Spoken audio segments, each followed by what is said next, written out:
you. You've always been an original. We'll make sure you're officially an original. Protect your work with LegalZoom. LegalZoom. Let's make it official. I'm searching for info on options trading, and look, it feels like I'm just wasting time. That's why TD Ameritrade designed a first-of-its-kind personalized education center. Their award-winning content is tailored to fit your investing goals and interests, and it learns with you. So as you become smarter, so do its recommendations. So it's like my streaming service. But except now you're binge learning. See how you can become a smarter investor with a personalized education from TD Ameritrade. Visit tdameritrade.com/learn. The trouble with owning supercars is you never really get a chance to see what they can really do on a public road.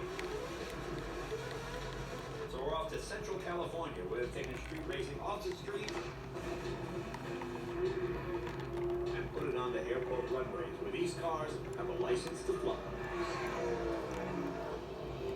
My name's Ryan Fisher, and I'm the co-founder of Shift Sector. Shift Sector is an event company. We host and organize auto racing events. We specialize in airport shootouts, half-mile, badass, runway racing events. High school, I dumped all my money into a C5 Corvette that I had. And I got an email one day from a couple guys that I knew that did races on the toll roads, and I said, yeah, I'll go out, And we realized we need a more legitimate way to do this. We're gonna get in trouble, we're gonna get arrested, someone's gonna get hurt. Let's do something better with it. We have access to amazing people, amazing cars, let's do something. We started looking at, well, where could we have a street race style event? These events started back in 2011 with just a few dedicated high horsepower cars. Now Shift Sector brings in hundreds of drivers from all over with one agenda: to go fast.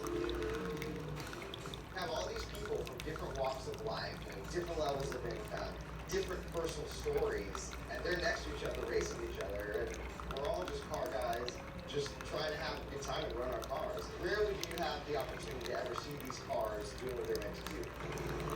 We give you the place to come out with your car, race it, test it, as long as you're safe about it. You can go as fast as you want.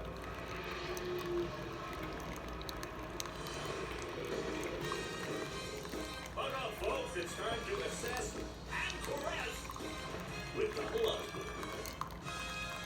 If you love classic cars, then Auto loves you.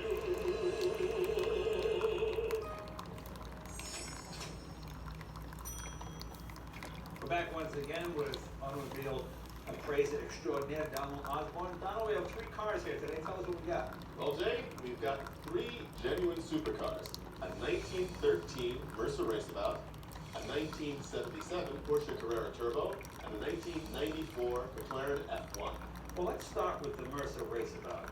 This 1913 Mercer Raceabout is the quintessential sports car. It's just what you need, nothing more. A great engine, great suspension, 2 seats, a gas tank. This was the first car to have a light chassis in a small frame, small everything. It was only 305 cubic inches, and it beat 10-liter cars because it actually went around corners and could handle. Understanding and establishing the concept of power to weight ratio. Right. This is a car that did it all. It was called a raceabout because even though cars did have electric lights by 1913 and electric starters, this had gas lights. So when you wanted to go racing, you just pulled these up, put them on the ground, unbolted these two fenders, and you went racing. These are so much fun to drive. You're out in the elements, you have this little monocle of the windshield. Meanwhile, your passenger is like this, just certainly the quintessential American sports car. Tell us about a second car. Well, Jay, in the 1970s, we all thought we had seen the end of performance. Between the gas crises and the safety legislation, we thought we were going to be doomed to drive baby buggies for the rest of our lives. And Porsche shocked the world with the Porsche Carrera Turbo in the 1970s. I remember it, at 240 horsepower, there was talk of even banning this car because it was considered too fast for American road. I mean, now, the Toyota is running. This is very unusual. I guess this is a factory option. The line and then the word turbo around the back here, so it gives it almost that line that indicates speed. Exactly. It's a really great optical effect and very, very 1970s. I mean, this is the car you would absolutely drive to Studio 54. And this is a car that you really had to master. And you have to be prepared for when the turbo delivers its power, because it's not instantaneous. wait a beat, boom, and then you are cruising.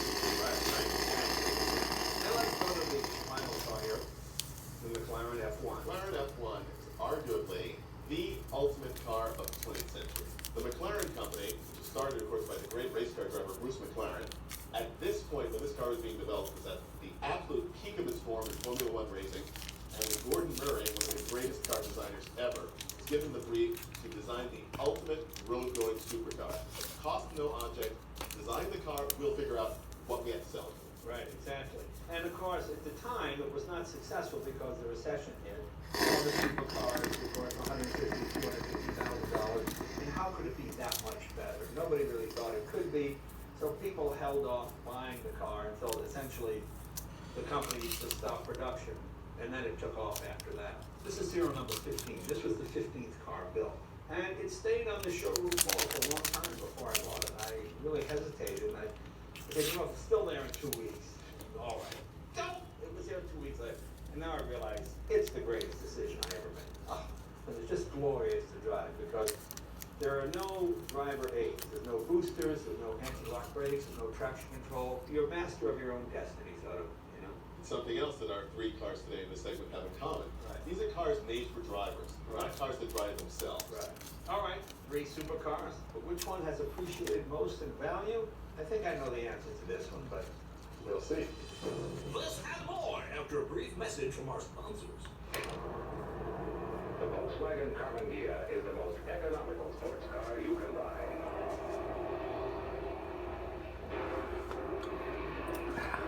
It's just not the most powerful.